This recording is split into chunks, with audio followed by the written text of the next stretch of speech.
Hey, I'm JJ Conway. I'm a storyboard artist on Ninja Turtles. Cool. Hey JJ, Hey, can you draw some pictures for us today? yeah, Nice. definitely. Get some turtles, get some bad guys, get some Yeah. aliens. Let's do it. Yeah. So I already got Mikey, Donnie, and Leo. I was thinking of doing a Raph. He's my favorite.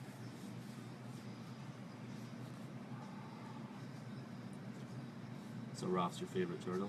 Oh yeah. Why do you like him so much? I don't know.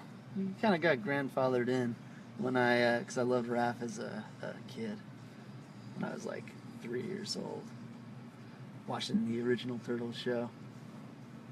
Nice. So you grew up on turtles. Oh yeah. Most of those toys on the shelf over there are from when I was a little kid. Very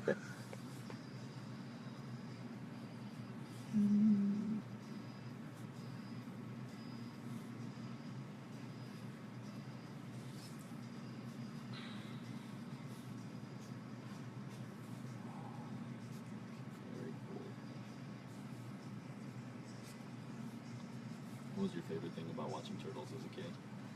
I don't know. I thought it was hilarious, and I loved the action. But, watching it as an adult, it's not quite as thrilling or hilarious for a 30-year-old man. That's kind of why I fell in love with the Nick Turtle show, because I was a fan before I was an employee. Oh, cool. And so I started at, they had just aired episode 23, I think, of season 1. And when I started, I asked the production or PA, like, hey, so like, where are the rest of the finished episodes? I'm like, well, that's all we have finished, but you can watch animatics. And so I like blasted through all the season 2 animatics in like 2 days. Nice. She walked by like a few days later and was like, wow, you got through all that fast. Well, I was already like 24 episodes in. But yeah, like I kind of fell in love with this show or the new Turtles, because to me it's the show that I always like remembered the original Turtles being. It's got the comedy, it's got the thrilling action, it's got the character pathos, and so. But actually, something that as a 30-year-old, I'm like really excited to consume, and now create. Yeah. So you get to be part of it and watch it as a fan too. Yeah. That's cool. Like sometimes I still feel like a fan that just managed to sneak into the studio and hop on the server.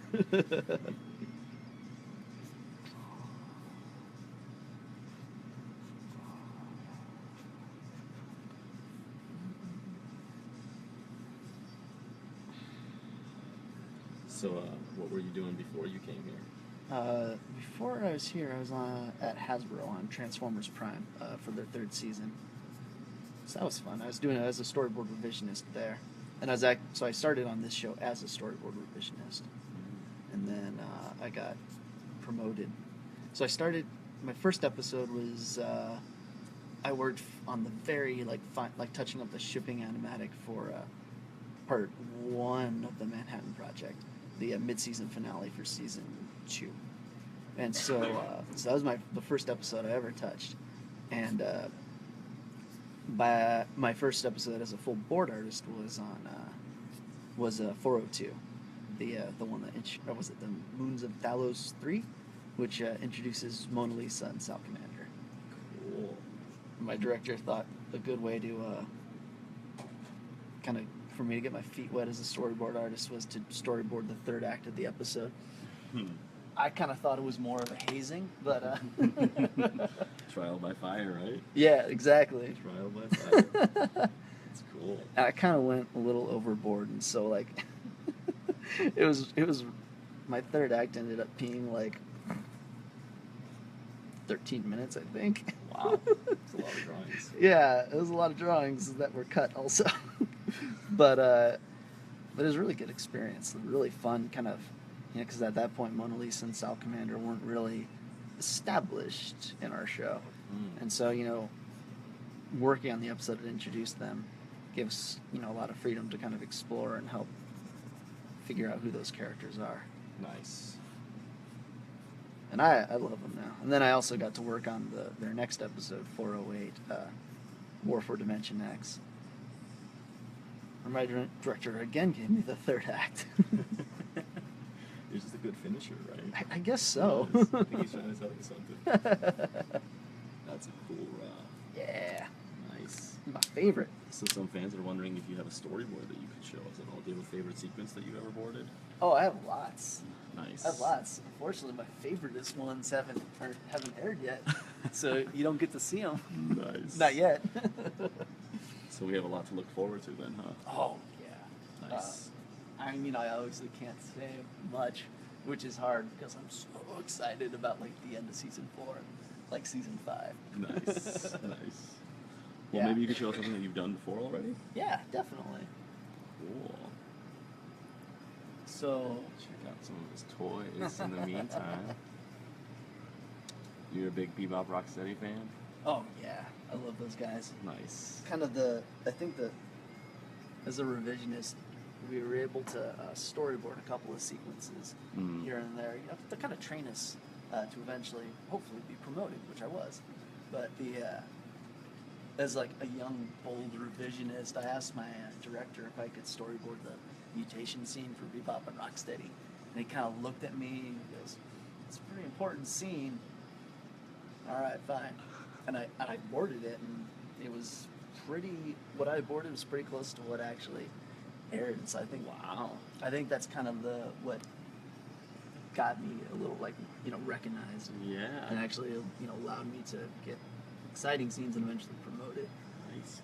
This is not that scene though. This is not that scene. This is Alright. this is from Revenge of the Triceratons, when the Fugitoid ship has been invaded by like the space gremlins.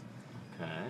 And so April and Casey are looking for the gremlins, and so they go into a room. Casey charges in and slips on something. And April and Mikey walk in. Something slops down from the ceiling. They kind of pan across, real creepy like. What the heck are those things? Eggs? They look more like cocoons. And then Mikey's like, but they're empty. Where'd the little cocoon babies go? And then, boom, the door slams shut and scare them. Ah! They kind of look around. She kind of holds up a flashlight, and they're looking, and something drops down, and then, boom, runs down the stairs. Kind of look at each other and walk over. Slowly. We walk down the stairs, and then we see gnawing at a cord. Looks up and he turns around, and some of his friends stand up. Man. I can't believe it. What are they? And then boom, swings down. They're like, dino gremlins. We gotta stop them from chewing up the ship. And then chase April off, and then boom, one pops out of the wall. Boom, another pops out of the wall. And she's like, boom, knocks him out. Another one jumps, boom, grabs her head, and she kind of runs off. Another one, he's throwing stuff at Casey. Whoa, ah! Throwing all these dishes at him, and then boom, leaps at his face. Casey just throws him into the food processor. And he's like, ah! He goes, yeah, pizza. Then kind of, whoop, and then,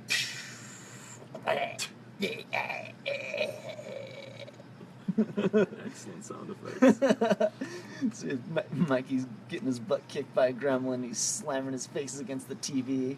That's great. And then the gremlin gets distracted by the TV. His Krognar charges into action. He's like, ah!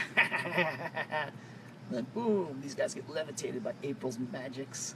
And Ooh. then she throws him, jumps over him, but then boom, gets splattered all over the screen. These guys kind of get up. Thanks, April. Sweet, it turned back into gunk. It kind of screen explodes. Then the sprinklers come on and put the fire out. And we kind of hear the gremlins laughing as it kind of echoes into the distance. They're like, no, the dino gremlins got away. I know where they're going. The engine room. Dude, that's like the worst place they could destroy. They run up the stairs and, what are you talking about? They already took out the TV. That's cool, man. So you drew all of that. Yeah, Nice. and that was just one of many like actual like little scenes I had to do on that episode. Very Each cool. board artist gets about an act, which is commercial break to commercial break, and so within that, you get a number of different beats. Sometimes they're action scenes, comedy scenes, dialogue scenes, and sometimes it's, you're cutting between all of them. So it's a challenge. It's fun. Exactly. Cool. So JJ, we got some requests for Donnie while you were showing us that. Maybe Donnie? you draw us a Donnie, perhaps. You already drawn us a Mikey and a Raph. Mm-hmm.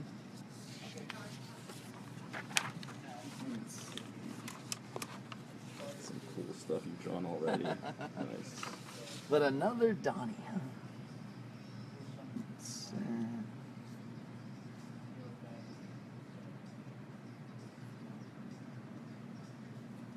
Somebody's wondering what animation program you use.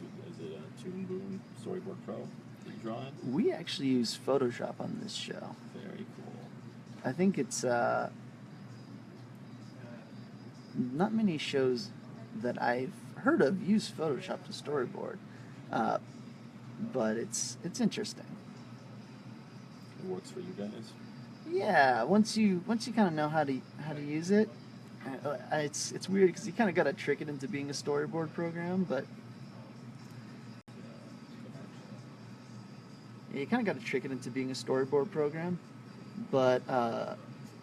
once you figure out how to use it, it's pretty great because it's a really powerful program, obviously. But you get a lot of cool filters and stuff you can use. A lot of like layer presets allow you to get cool looking explosions and so when I use Photoshop, I work with layer comps, and so that allows me to kind of flip through the storyboard as I'm drawing it. Cool. So that sequence that you just showed us, about how long did it take for you to board all that? We have 6 weeks for our entire handout, and that was a pretty dense episode for me, and so I probably did all of that stuff in about a week. Well, yeah, probably about a week actually, because I had a lot of other action scenes, like a dogfight through a nebula that I had to do. I had to do some kind of more intense like character scenes where I had to do some scenes where Donnie was like doubting himself and his abilities, and so that was just one of many scenes I had to do in that episode. And so you gotta. One of the hardest things about boarding, aside from all the knowledge and the practice that is required to tell your story, is just time management. It's one of the things. It's the hardest thing about life. Right? Yeah. Just boarding, time management, man. Yeah, and so like that scene was 276 panels, I think. And so you got to figure out, like, make sure you budget your time so that you can get through that, as well as all of the other sequences you're assigned in your, in the time period you have to finish it, because otherwise, if you're late, that just comes out of your next episode. The train doesn't stop.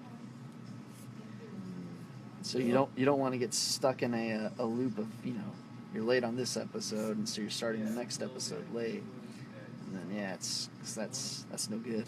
Yeah. So speaking of working here at Nick, how do you like it so far? Somebody's wondering how you like the environment here. Nickelodeon is amazing. It's a really open studio. It's like really positive. I've had a really positive experience here. I think one of the most impressive things is the communication about what's going on in the studio. I really like the town halls that they have every 6 to 12 months, where you get a preview of what all the other artists are doing at the studio. You get a preview of like the upcoming shows, and it just gets you really excited about what's going on. I'm also a really big fan of the pitch program. or for the shorts, because it makes you feel like Nickelodeon is interested in you as a creator. Very And cool. yeah, and so I would eventually love to run a show. So have you pitched some ideas to the shorts program Yep. already? Nice. I've pitched to three of the shorts programs. Cool. Well, the three that they've run in the time that I was here. Nice. It's a Yeah. good experience every time, huh? Good practice. Yeah, you get better each time. And so yeah, I've had a blast. I would love to continue working at Nick. Nice. Well, we're happy to have you. Yeah. Any chance we can also see any of like your favorite villains by any chance? You want to draw one of those next, maybe? Yeah, let's do it. Very cool. Let's see. What am I gonna use for them?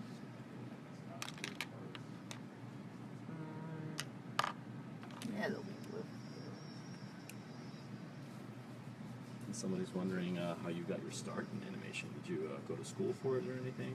I did. I went to Loyola Marymount, got a degree in animation, and then ended up taking a whole lot of classes to get better and better. And eventually, I got an interview at Warner Brothers for a PA job on Young Justice. And so my start was actually in production. I wasn't drawing. Which, if anyone's trying to get in and their art's not quite up to snuff yet, that's a really good way to get in. Because PA jobs, yeah. Production assistants. Yep.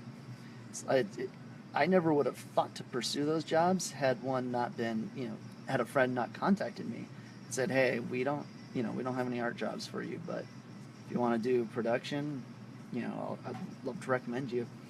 And through that, I got to know all the artists on the show. And eventually, one of them helped me once that show ended, one of the artists kind of helped me get an interview at Hasbro. Well, actually, a friend of mine that I met through classes helped me, or she forwarded my portfolio along, and then then one of the directors on Young Justice knew the producer of Transformers and kind of sent a favorable email, which I think didn't help or didn't hurt me.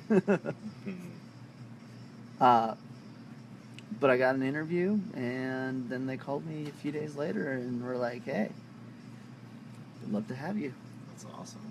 So basically, making a lot of friends in the industry. Yeah. Being nice to everybody. Make friends, not enemies. It's a small industry, so everyone knows everyone. Or hears about everyone. Yeah. That's true. And were you drawing since you were like a kid as well? Like, Oh, something you yeah. always wanted to do? Oh yeah, we when I used to get in trouble, because when I'd run out of paper, I'd like lay on a chair, and then I'd roll under the table, and I'd draw Ninja Turtles on the bottom of our kitchen table. And so, did your mom or dad ever know about that? oh yeah, they weren't super thrilled about it, but it was out of sight. Yeah. I guess So nobody can see I it. didn't get like in too much trouble, but but yeah, and so when years and years and years and years later, when my parents moved out of the house I grew up in, I made sure that before they took off, I got a good picture of that kitchen table. That's great. I love But that. I've been What a drawing great as long as memory. I can remember. My dad says that real early on, he gave up on having a football star. But I was really grateful, because they recognized how much I loved art and were unbelievably supportive of it. That's awesome. Yeah, It's always great to have your parents' support. yeah. And now I do pretty well for myself doing a job that, don't tell Mac, but it's a job I would do for free. You won't tell him. I hope you're not watching, Mac. Keep paying me. Oh, you deserve it. You're a very talented guy. This is Bebop and Rocksteady then, huh? Oh yeah. Nice. I was trying to... They're just best buds, huh? Yeah. Yeah, I love those guys. They're just so happy. Fans are loving this. Oh, good. Thank God. Yeah. Thank goodness. I quote, I love it. LOL. That's so cute. Yeah, we had a rap party for, I think it was season 4. Once we had like finished boards and everything, and I was just talking with a bunch of us were talking about like characters we like, and I'm like, oh, I love Bebop and Rocksteady, and one of our producers goes, yeah, I know. You know how I know? Because it's in every single drawing you do of them. That's a pretty clear way of understanding that one. Yes, I end up getting a lot of Bebop and Rocksteady scenes. Nice. Including in upcoming episodes. Ooh. Uh-oh. Spoiler alert, Bebop and Rocksteady show up at some point. At some point. Nice. I'm sure fans are going to be thrilled. I sure hope so. I sure hope so, because I am thrilled every time I get to work with them, because they're so goofy. Yeah. You know, probably my favorite original character to Nick Turtles is Tiger Claw. Ooh. But he's You have so intense, you know? a really cool figurine of right here, too. Yeah. Right next to your shredder. Yeah. Nice. He's like such an intense character that he's like really like awesome to draw, but he's not necessarily fun. But like Bebop and Rocksteady, they're just a blast because they're such goofballs. Yeah. You know, and so you can get away with a lot of really funny stuff that isn't necessarily appropriate for other characters in a show like this. Yeah. Oh, I wish I could show some of the stuff from upcoming episodes, but you're just gonna have to wait. We're just gonna have to wait. Just gonna have to wait. When do we get to watch new episodes, by the way, JJ? Every Sunday at 11. Every Sunday at 11. New episodes of Tmnt, guys. Oh, by the way, your cousin's here. She says hello and that she's super proud of you. Oh, no. Want to say hi to Polly? Hey, Polly. I'm a celebrity now. Nice.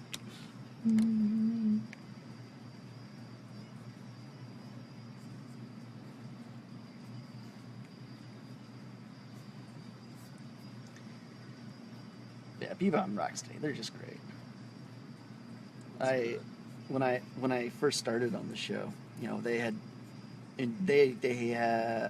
even designed them yet for this show, but they were just about to. I think they had just handed out 220, Legend of the Kurokabuto, which introduces Anton Zek, who becomes Bebop. And so I was, you know, always like trying to snoop around and, you know, see, when have they designed Bebop and Rocksteady yet? Designed Bebop and Rocksteady yet? And when I finally saw their designs, I'm like, oh my gosh. You like them, right? They're amazing. Nice. They're perfect. Just like this drawing of them right here, man. Great work. That's cool.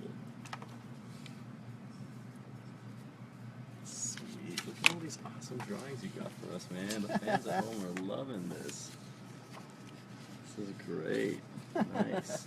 Well, JJ, it's been such an absolute pleasure talking to you, man. Hey, it's been a pleasure drawing for you guys. Yeah, thanks for taking the time and answering all our questions. Absolutely. Yeah, so when do we watch TMNT episodes? I think it's Sunday at 11. Sunday at 11. All right. See you later, man. See ya.